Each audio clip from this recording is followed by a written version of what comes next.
गाने का प्रोग्राम के बीच में कोई सरपंच हो, एमएलए हो, मंत्री हो, मैं किसी ने कुछ नहीं मानता। प्लीज मेरा परफॉर्मेंस आप आराम से नीचे बैठ के देखो, आप सरपंच हो नीचे बैठ के देखो, हाँ तो नीचे बैठ के देखो, देखना तो देखो नीचे।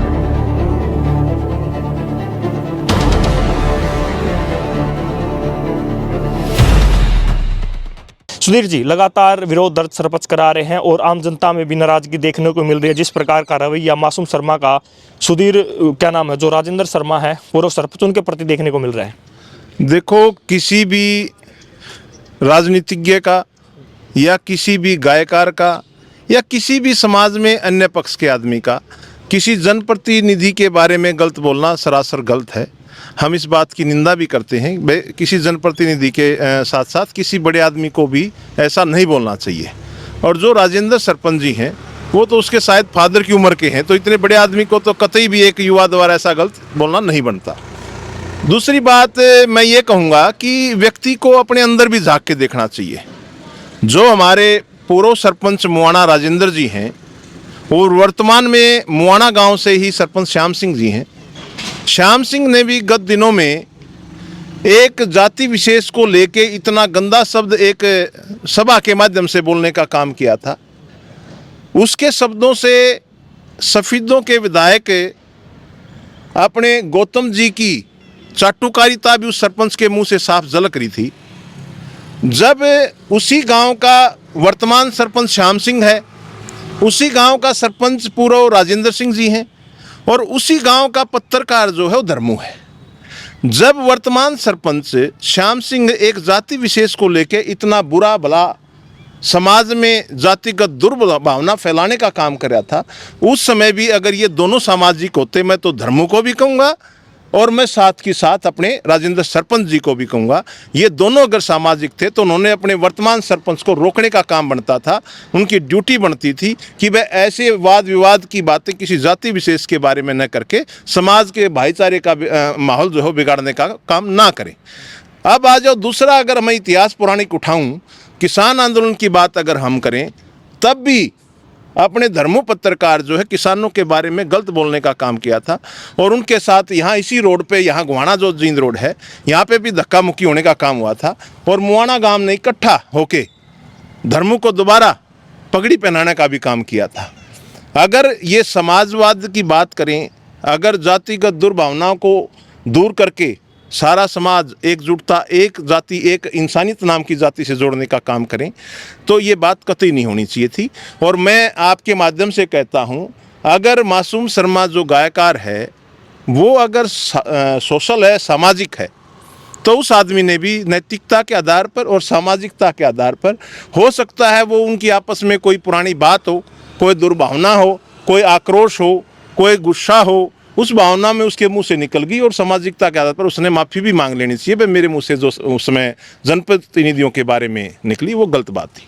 तो आप सरपंच प्रतिनिधि भी हैं और जुलाना क्षेत्र आपका आता है। मासूम शर्मा भी जुलाना क्षेत्र से संबंधित रखते हैं, ब्राह्मणवास उनका गांव है। जिस प्रकार सरपंचों के प्रति उनका व्यवहार रहा है, 70 सरपंच छांटते हैं, तो हरियाणा में लगभग 6000 से ज़्यादा गांव हैं और 70 सरपंचों का उसका जो वाक्य लगातार सोशल मीडिया पर घूम रहा है। काफ़ी लोग ये भी कह रहे हैं कि 6000 सरपंच हैं हरियाणा में, लेकिन कलाकार चुनिंदा हैं, 85 कलाकार हैं। मासूम शर्मा बनना इतना आसान नहीं है, सरपंच बनना आसान है। आप किस प्रकार देखते? देखो, सरपंच बनना इतना आसान नहीं है।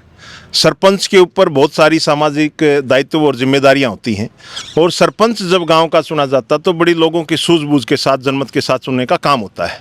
सरपंच बनना बड़ा मुश्किल है, क्योंकि अगर आप विगत दिनों की बात करोगे तो चौधरी ओम प्रकाश चौटाला ने भी अपने सरपंची का चुनाव काफ़ी बार लड़ा और वो हार भी गए थे, सरपंच नहीं बन पाए थे।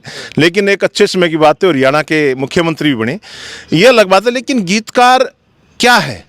गीतकार वो है, गाने गानिया वो है देसी भाषा में, जो हमारी हरियाणवी संस्कृति को आगे बढ़ाने का काम करे। अगर कोई बदमाशी के गाने गाए, कोई और तरह के अश्लील गाने गाए, तो अश्लील अपने स्टेज पे नृत्य करवाने का काम करे, तो हम उसको गीतकार नहीं कहते। जब हमारे सभी घरों में एक खुशी का माहौल होता था, एक वाणा होता था देसी भाषा में, एक कार्यक्रम होता था खुशी से संबंधित, हम मंडले भी बुलाया करते। और उन बंडेलों को अपनी उनकी दक्षिणा दे के भी वहाँ से निपटाने का काम किया करते। तो ये बंडेलागिरी भी हो सकती है किसी द्वारा। तो बंडेले जो है खुशी के आयोजन में बुलाए जाते हैं, वो गीतकार, छायाकार और जितना भी ये साथी होता है वो हमारी हरियाणवी संस्कृति को, हमारे समाज की जो मूल समस्याएं उनको उकेरित करने का काम करे, वही गीतकार होता है। तो आज जो कंट्रोवर्सी चली हुई है सरपंचों की और जो मासूम शर्मा को लेकर जो बयानबाजी चली हुई है, लगातार हम सोशल मीडिया पर देख रहे हैं, काफ़ी जिलों से सरपंचों की जो कमेंटबाजी आ रही है, सोशल मीडिया पर पोस्ट देख रहे हैं, लाइव वीडियोज़ आ रही हैं मासूम शर्मा के खिलाफ। कहा जा रहा है कि मासूम शर्मा को जल्द से जल्द माफ़ी मांगनी चाहिए, नहीं तो बड़ा आंदोलन देखने को मिल सकता है, गाँव दर गाँव विरोध भी देखने को मिल सकता है। देखो, ऐसा है कि मैंने भी देखा है 1-2 वीडियो। कुछ साथियों को तो पूरी बात का ही नहीं पता। उन्होंने एक हमारी देशज भाषा में है, अगर 2 आदमियों की आपस में तू मैं हो जाए तो हम कह देते जा तेरे वर्गे 70 हैं, देख लिए जो करना है, ऐसी आम भाषा प्रयोग कर देते हैं।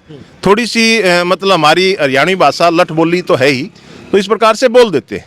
लेकिन जो एक बड़े मंच के ऊपर उन्होंने सरपंच साथी के, पूर्व सरपंच साथी के बारे में बोलने का काम कराया, नैतिकता के आधार पे उसने क्या है कि एक अपनी मीडिया के सामने में एक उत्तेजना और एक बुरे समय था जो मेरे मुंह से ऐसा शब्द निकल गया, और मैं किसी भाई को इस बात का दर्द हुआ है, मलाल हुआ है, तो मैं अपनी इन शब्दों को वापस लेता हूँ और इस बात पर अपनी माफ़ी मांगता हूँ। छोटी सी बात है। अगर वही कलाकार वह अपने अहम में, अपने आवेश में, अपने किसी और प्रकार की दुर्भावना को मन में ठान के अगर वो अपने आप को बड़ा दिखाने का काम करे, बड़ा हमेशा माफ़ी मांगने वाला होता है। वो उस भाई कलाकार की भी भूल है और उसका जो है अपने आप विरोध हो जाएगा। अगर वो अपनी इसी अहंकार में जिंदा रहा, लोग बुलाना बंद कर देंगे, कहाँ स्टेज शो करेगा।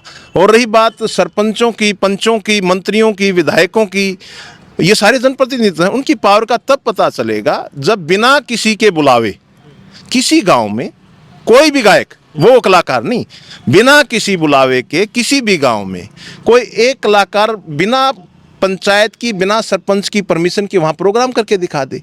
अगर किसी गांव में प्रोग्राम करना है तो सबसे पहले ग्राम पंचायत की मंजूरी अति जरूरी है। जब ग्राम पंचायत ऐसे आक्रोशित और ऐसे मतलब अपने दुर्व्यवहार के कारण जो अपनी छवि बनाने में लगा हुआ छोटा भाई, हम तो उसको समझाने का भी काम करना है, उसको नहीं कैसा बोलना चाहिए। अगर वो अपनी छवि ऐसे कायम रखता है तो आने वाले समय में अपने सरपंच अपनी ताकत भी दिखा देंगे, वो उसको परमिशन देना काम नहीं करेंगे। अगर ग्राम पंचायत की परमिशन नहीं होगी तो उसका प्रोग्राम नहीं होगा, बिल्कुल नहीं होगा। ये थे हमारे साथ सुधीर बुआना, जो बुआना गांव के जो सरपंच हैं, उनके प्रतिनिधि हैं, और लगातार मासूम शर्मा के खिलाफ सोशल मीडिया पर नाराज़गी व्यक्त की जा रही है। इन्होंने अपने विचार रखे, इन्होंने मुआना गांव के जो व्यक्ति हैं और जो मासूम शर्मा है उनको नैतिकता का पाठ पढ़ाने का काम किया है। उनको कहा है कि आप अपने पिछले जो वाक्य हैं उनको भी देखें, और मासूम शर्मा को कहा है कि आप नैतिकता के आधार पर सार्वजनिक रूप से माफ़ी मांगे, माफ़ी मांगने से कोई छोटा नहीं होता। लगातार सरपंच और मासूम शर्मा को लेकर लोग नाराज़गी व्यक्त कर रहे हैं। खासतौर पर सरपंच प्रेस वार्ता कर मासूम शर्मा को कह रहे हैं कि जल्द से जल्द आप माफ़ी मांगें, माफ़ी नहीं मांगेंगे तो कोई बड़ा आंदोलन आपके खिलाफ देखने को मिल सकता है।